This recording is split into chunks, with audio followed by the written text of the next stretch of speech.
Hey friends, this is Wigshe Wig 029. The lace is transparent. I've left it a little bit long so hopefully you can see it. The knotting in the front and the parting space is all really good. I did request a lighter root on this piece, so you feel free to email them with any requests you may have. Now the length, I really didn't have much trimmed off. I just had it shaped, but I did have some pretty significant face framing layers, kind of long layers put in, and that kind of takes some of the weight off of it around the face. You really need to customize your wigs to suit, your face shape.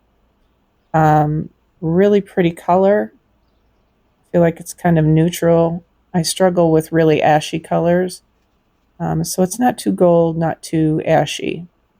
The density I got was 120, and it's still very full at the bottom, but the top does feel a little less dense, which I like. So you've got a good parting space. Doesn't feel too thick on top. It's actually, now that I've had it trimmed up, a pretty lightweight wig. So I'm hoping to wear it this summer as well. Now the cap, you have this pretty good parting space, and the lace does go ear to ear. However, there are regular ear tabs. I did have the ear tab clip replaced with a comb because I prefer them. You've got your adjusters, a comb at the nape, and there's also a comb at the crown.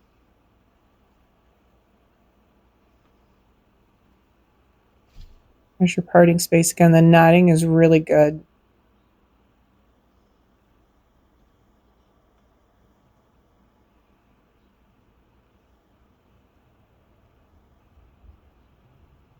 I'm not really seeing any, problems with it parting and seeing wefts at 120. Now my friend does have the same wig in a 150 because she prefers a fuller wig and she really likes it. Now you can take it by the nape and dive your forehead in. This is how you put it on. I don't wear anything under my wigs like wig grips or anything. I did order a large cap because I have a 22.5-inch head with a 13 ear to ear. So I just like to be comfortable in my wigs. I don't really need a wig grip. All right, everybody, take care.